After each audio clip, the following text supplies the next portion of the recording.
வணக்கம் வணக்கம் ஃப்ரெண்ட்ஸ், எல்லாம் எப்படி இருக்கீங்க? நல்லா இருக்கீங்களா? டீ காஃபி சாப்பிட்டீங்களா? ரைட். ஹாப்பி பொங்கல். நம்ம எதிர்பார்த்துருந்த பொங்கலும் வந்தாச்சு. என்ன கடகடன்னு போடும். திருப்பி போட்டால் தீபாவளி, புரட்டி போட்டால் பொங்கல். இந்த 3 நாள் ஹாப்பியாக என்ஜாய் இருக்க முடியும். இத்தோட லீவே கிடையாது. எப்போது இத்தோட மட்டும் ஆயுத பூஜை, விநாயகர் சதுர்த்தி வந்தால் தான் அடுத்த ஃபங்க்ஷன் வரும். ஃபங்க்ஷன்லாம் போகுது, கடகடன்னு போகுது. நம்மளுக்கு வயசானு போகுது, தெரியல இல்லையா? Right, okay. வில்லேஜில் பொங்கல்லாம் பிரமாதமாக கொண்டாடுவாங்க. திருச்சி, சமயபுரம், மதுரை, கன்னியாகுமரி, திண்டுக்கல், தேனி எல்லா ஊர்லேயும் சூப்பராக கொண்டாடுவோம். ஈரோடு எல்லா ஊர்லேயும் நல்லா சிறப்பாக கொண்டாடுவாங்க. அது மெயினில் கிராமத்துக்குள்ளே ரொம்ப சிறப்பாக கொண்டாடுவாங்க. எனக்கு இந்த கிராமத்தில் ஒரு வீட்டு முன்னாடி பொங்கல் வச்சு படைக்கிறது, பொங்கல்னு கத்துறது என் லைஃப்பில் இது பார்த்ததே கிடையாது. ஆமாம், எனக்கும் பார்க்கணுன்னு ஆசை. இந்த மயிலாட்டம், கரகாட்டம், ஒயிலாட்டம், அப்புறம் தாரை, தப்பட்டை, சிலம்பம், அதெல்லாம் ரொம்ப நாளாக எனக்கு நேரில் பார்க்கணுன்னு ஆசை. இது வரைக்கும் பார்த்ததே கிடையாது. 2 நாள் முன்னாடி ஒரு அப்பார்ட்மெண்ட் சென்னையில் வலசரவாக்கத்தில் ஒரு அப்பார்ட்மெண்ட்டில் இதெல்லாம் பண்ணாங்க. நானும் சிம்மதன் காம்பேரிங் பண்ண போயிருந்தோம், ஒரு என்டர்டெயின் பண்ண போயிருந்தோம். இப்போ நிறைய இடத்துல என்ன கேட்குறாங்க, டிஆர் எஸ்டிஆர் வேணும்னு கேட்குறாங்க. ஸோ அது போயிருந்தோம். ப்ரோக்ராம் சூப்பராக பண்ணியிருந்தோம்.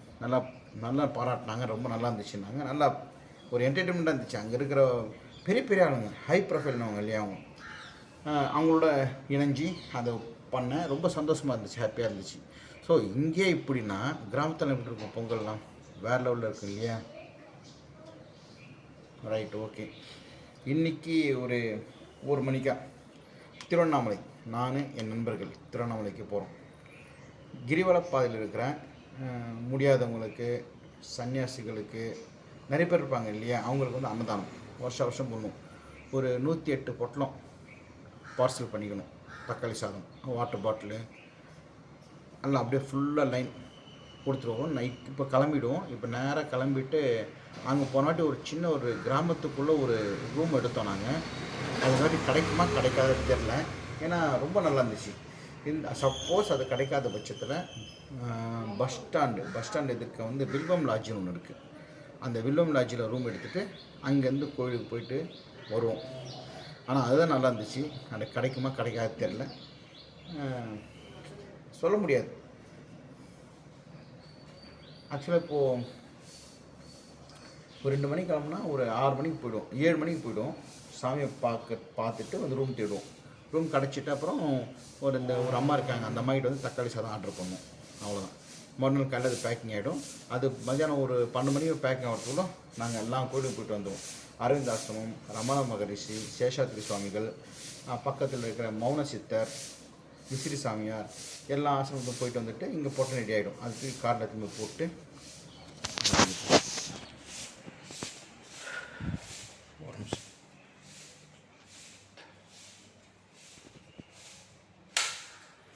கேஸ் வாசனை தெரியல.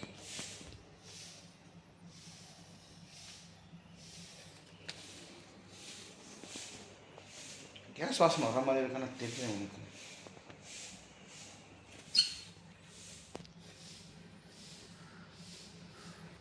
தெரியலங்க,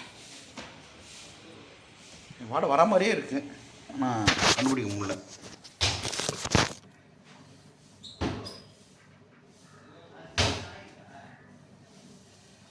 ஆஃப் பண்ணி தான் இருக்கு. சாரி.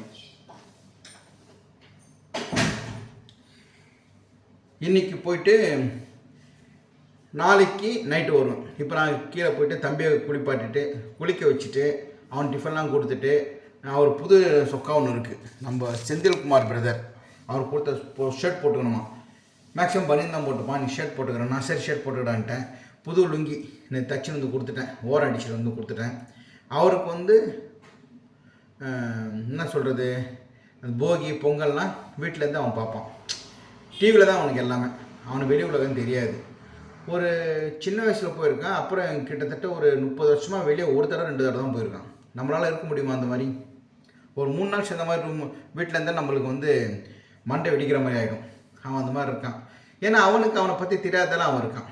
அதான் ஓகேங்களா? சரி, இப்போ ஒரு நேரத்தில் நேற்று சொல்ல மறந்துட்டேன். நேற்று என் மருமக கேட்டாங்க, அப்பா இன்றைக்கி திருவண்ணாமலை காரில் தானே போகிறீங்க? ஆமாம்மா, நான் கேக் செஞ்சு தரேன்ப்பா, சாப்பிட்டு போங்கப்பான்னாங்க என் ஃப்ரெண்ட்ஸுங்களுக்கு. சரி என்னம்மா கேக் பண்ண போகிறேன்னு கேட்டேன். டீ கேக்கும் பண்ணுறேன், ப்ரௌனி பண்ணுறேன்னாங்க. ப்ரௌனில் வந்து நிறைய வகை இருக்கான், ஒரு 10-11 வகை இருக்கான். பேர் சொன்னாங்க, எனக்கு நம்மளுக்கு பேர்லாம் நம்மளுக்கு ஞாபகம் வரல. ப்ரௌனியில் வந்து டெய்ரி மில்க் என்னமோ சொன்னாங்க, மறந்துட்டேன்.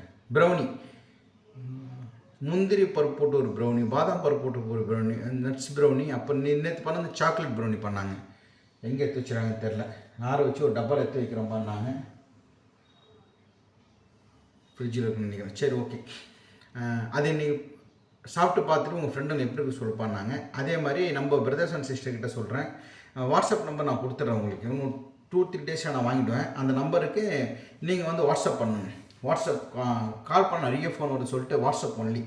நீங்கள் வாட்ஸ்அப் பண்ணிவிட்டு அந்த நம்பரில் வந்து உங்கள் அட்ரஸ் கொடுத்தீங்கன்னா கண்டிப்பாக நாங்கள் டெலிவரி கொடுப்போம். அதே மாதிரி அந்த வாட்ஸ்அப்லேயே எங்களோட வீட்டு லொக்கேஷனும் தருவோம். தாராளமாக வீட்டுக்கு வந்து டேஸ்ட்டு பண்ணிவிட்டு உட்காந்து டீ காஃபி சாப்பிட்டு சூரியகிட்டே எங்கிட்ட பேசிவிட்டு நீங்கள் அப்புறம் கிளம்பலாம். ஓகேங்களா? இது கன்ஃபார்ம். என்ன சொன்னாங்க, முதல்ல வீட்டுக்கு வர சொல்லுங்கள், டேஸ்ட் பண்ணிட்டோம். டேஸ்ட் பண்ண அப்புறம் பிடிச்சிருந்தா அவங்க வாங்கிட்டோம், இல்லாட்டி வேண்டாம்னாங்க. அவங்க சரி பிஸ்னஸ் பண்ணுறப்ப நம்ம சப்போர்ட்டாக இருக்கணும் இல்லையா? ஆக்சுவலாக அவங்க வந்து இன்ஜினியரிங் படிச்சிருக்காங்க. ஒரு கம்பெனி போனால் ஒரு 40-50,000 சம்பாதிப்பாங்க. ஆனால் அவங்களுக்கு அதில் இன்ட்ரெஸ்ட்டே கிடையாது. ஓன் பிஸ்னஸ் தான் பண்ணணும் அப்படி அவங்க ரொம்ப ஆசை. சரி, அவங்க பண்ணுறப்ப நம்ம சப்போர்ட் பண்ணி தானே ஆகணும். நேற்று நிறைய பிரதர்ஸ் அண்ட் சிஸ்டர் ஃப்ரிட்ஜ் வாங்கினதுக்கு சப்போர்ட் பண்ணியிருந்தீங்க. அப்புறம் நேற்று ப்ரௌனி பண்ணாங்க. அதே நான் வீடியோ எடுத்து வச்சுருக்கேன், பாருங்கள் எப்படி பண்ணியிருக்காங்க. சூப்பராக பண்ணாங்க. சூரிய சொல்கிறான், பாபு நேற்று நைட்டு பண்ணாங்க, கும்முன்னு வாசம் வருதுன்னா. எங்கள் அப்பா சொல்லுவார் கும்முன்ட்டு, அந்த மாதிரி சூரிய சொன்னான். அப்புறம் கேக் பண்ணிவிட்டு எங்கள் மருமகத்துக்கு போய் சூரிய கேக் ஊட்டினா போல் சூப்பர்னு சாப்பிட்டாங்க. இப்போ வந்து என்ன சொல்கிறது, அவனுடைய சந்தோஷம் தான் எங்களுடைய சந்தோஷம். அவன் ஹாப்பியாக இருக்கணும், அவ்வளோதான். இப்போ கோயிலுக்கு போகிறது, சாமி கும்பிட்றது எல்லாமே இப்போ அவ்வளோ கஷ்டப்படுறான். நோய் நொடியோட யூரின் பேக் இருக்குது, மோஷன் வராது, மோஷன் வந்துச்சுன்னா லுங்கியில் போயிடுவான். இவ்வளோ பிரச்சனை இருக்கிறவன் இன்னும் இதே மாதிரி கொஞ்சம் நல்லா இருந்தால் போதும். நடக்கணும், பறக்கணும், ஓடணும், எந்த ஆசையும் கிடையாது. இருக்கிற மாதிரி இருக்கணும், நல்ல விதமாக. அவ்வளோதான். இவ்வளோ வருஷம் கஷ்டப்பட்டாங்க இல்லையா? என்னடா சுரேஷ் பாபு இந்த மாதிரி சொல்கிறான்னு நினைக்காதீங்க.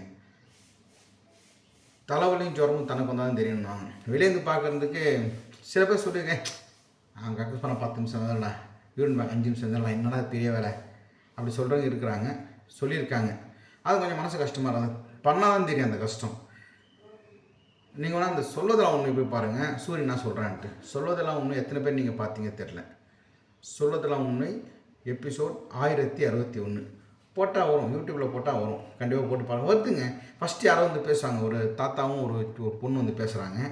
ஒரு 10 நிமிஷம் அது போன அப்புறம் நான் சூரி எங்கள் அப்பா ஓன்னு அழுவார். அதில் எதனால் அழுவாருன்னு நீங்கள் பாருங்கள். அந்த சுதா அந்த அம்மா நடுவர். எனக்கு ஐ ஃபீல் கொஞ்சம் பெட்டர் பண்ணிச்சு. அந்த இடத்துல வந்து சுதா சந்திரன் அவங்கள பதிலாக லக்ஷ்மி ராமகிருஷ்ணன் உட்காந்துருந்தா வேறு லெவலில் இருந்திருக்கும்னு நான் நினைக்கிறேன். அந்த எபிசோட் பார்க்காதவங்க பாருங்கள், என்னுடைய கூற்று. ஏன்னா அவங்க கரெக்டாக பேசுவாங்க. இவங்க என்ன பேசுனாங்கன்னா அப்படியே சமாதானம் பண்ணுற மாதிரி போய்ட்டு வீடியோ இது கண்டென்ட்டை முடிச்சிட்டாங்க. இது கண்டென்ட் கிடையாது, ரியாலிட்டி ஷோ தான். இன்னும் நம்ம பேசுகிறோமோ அதுதான். ஓகேங்களா? நீங்கள் பாருங்கள், பார்க்காதவங்க பாருங்கள். ஓகே, என் லைஃப்பில் நான் சந்தோஷமாக இருக்கிற நாட்கள்லாம் என் விரல விட்டு எண்ணலாம். இதோ இன்றைக்கி பேரன் பர்த்டே, எங்களுடைய கல்யாண நாள், கோயில் போக வேண்டிய, அது மட்டும்தான் நம்மளுடைய வாழ்க்கையில் ரொம்ப சந்தோஷமான நாட்கள். மற்றபடி எங்கேயும் போக முடியாதுங்க. சத்தியமாக எங்கேயும் போட்டுக்கிறது. எங்கள் ஒய்ஃப் ரொம்ப ஆசை, ஒரு 3 நாள் சேர்ந்த மாதிரி 4 நாள் சேர்ந்த மாதிரி எதனா ஒரு ஊருக்கு போனோம், பெரிய ஆசை. அந்த ஆசை எப்போ நிறைவேறுன்னு தெரில. நானே ஒரு நாள் 2 நாள் மேலே தாக்கு பிடிக்க மாட்டேன், வீட்டுக்கு ஓடி வந்துடுவேன். ஒரு நாள் குளிக்காமல் இருக்கலாம், 2 நாள் குளிக்காமல் இருக்கலாம், 3 நாள் குளிக்காமல் இருந்தால் உடம்பு நாரிடும். அதுவும் சூரிய உட்காந்து இருக்கிறான், அந்த லுங்கி கிங்கி எல்லாம் ஸ்மெல் வர ஆரம்பிச்சிடும். அந்த யூரின் டியூப்லேருந்து யூரின் லீக் எதனா ஒன்று ஆகும், பேட் ஸ்மெல் ரொம்ப ஆரம்பிச்சிடும். ஒரு ஆள் 48 வருஷமாக ஒரே இடத்துல உட்காந்துருக்கான். சரி, ஆமாம், ஒரே இடத்துல 45-50 வயசு ஆகுதுன்னு வச்சுங்களேன். ஒரு 45 வருஷம் ஒரே இடத்துல உட்காந்துருக்கான். உட்காந்த இடத்துல பெட்டெக்ஸ்லாம் கட்டி வருமா, பெட்ஷோர் வருமா, அது வராமல் இருக்கிறதுக்கு நான் என்ன பண்ணியிருப்பேன், டெய்லி டெட்டால் போடுறது, டெய்லி குளிப்பாட்டுறது, அந்த இடத்துல டெய்லி க்ளீன் பண்ணுறது. நம்மளால் முடிஞ்ச அளவு நான் பண்ணுறேங்க. அது கடவுளுக்கு மட்டும்தான் தெரியும். பாங்களே அதெல்லாம் ஒரு வேலையாக போடா, 5 நிமிஷம் இல்லைண்ணா அப்படி சொல்லுவாங்க. அது கஷ்டப்படுறவங்க அந்த வேலை தெரியும். அந்த மாதிரி இருக்கிற குழந்தைங்களை பார்த்துற கஷ்டம் அவங்களுக்கு தான் தெரியும். அம்மா அப்பா பார்த்துப்பாங்க, ரைட். அண்ணன் நான் பார்த்துக்கிறேன், ரைட். ஓகே. என் ஒய்ஃப் பார்த்துறாங்க இல்லையா? இப்போ நான் இப்போ போகிறேன் திருவண்ணாமலைக்கு, அவங்க தான் ஃபுல்லாக பார்த்துப்பாங்க. சரி, ஓகே. நான் புலம்பி என்ன பிரயோஜனம்? உங்களை தான் தலைவலியாக இருக்கும் இல்லையா? சரி, பாய்.